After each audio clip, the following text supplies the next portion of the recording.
मेरे अज़ीज़ों, खुदा यीशु मसीह के मुंह से निकला हो एक एक लफ्ज़, एक एक बात ज़िंदगी बख्श और क़ुव्वत से बड़ी हुई है हमारी ज़िंदगी में। इसी तरह आज का जो 7वां कलमा है लूका की मार्फत अंजीली बयान, उसका 23 बाब उसकी 46 आयत में लिखा कि यीशु ने बड़ी आवाज़ से पुकार कर ये कहा कि ए बाप, मैं अपनी रूह तेरे हाथों में सौंपता हूँ और दम दे दिया। यीशु ने ये निविष्ठा पूरा करने के लिए अपनी जान देने का इख्तियार इस्तेमाल किया कि जबकि ये वजह यूँ हुई कि यहूदी रोमी हुकूमत के मुताबिक सिपाहियों को ये हक मिल चुका था, राइट मिल चुका था, हुक्म मिल चुका था कि वो 2 डाकुओं की टांगें तोड़ चुके थे। और जबकि यीशु के पास अगर वो आते तो उनकी टांगें तोड़ते तो वो रिश्ता पूरा नहीं होना था, जो ज़बूर 34 उसकी 10 आयत में लिखा है कि उसकी कोई हड्डी भी तोड़ी ना जाएगी।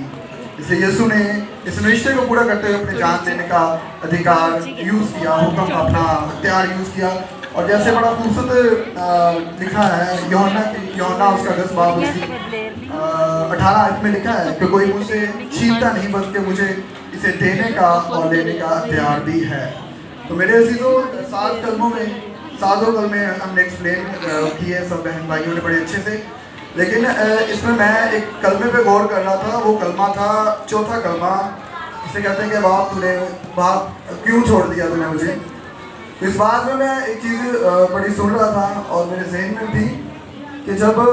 दरिया यरदन पर ऊपर आसमान से आवाज़ आई कि ये मेरा प्यारा बेटा है, लेकिन एक वक्त पर यीशु को ये खुद कहना पड़ा कि तूने मुझे बाप क्यों छोड़ दिया है। इसके बाद कि यीशु ने हमारी गुनाहों को, ये साया कहता है कि हमारी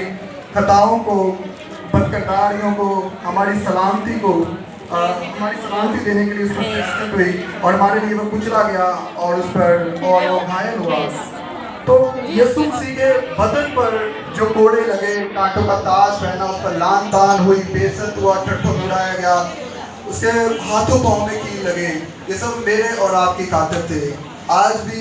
बहुत दफ़ा मैं खुद इस चीज़ को एक्सप्लेन करता हूँ कि जब से पैदा हुए हम 7 कलमे सुनते हैं, लेकिन इन पर कोई खास अमल करके सुनकर घर चल जाते हैं। यीशु मसीह की बातों को सिर्फ एक कलाबी बातें।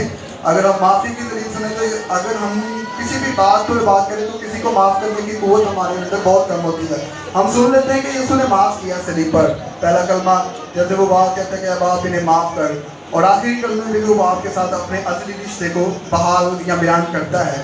उसी चीज़ पे कि यीशु ने हमारी खातिर अज़ियतनाक दुख सहे हमें बचाने के लिए और हमें माफ़ करने के लिए, हमें माफ़ी की तरीक़ देने के लिए, मोहब्बत की तरीक़ देने के लिए वो सब कुछ उसने किया जो हमें वो खुद कहता है। हम खुदा की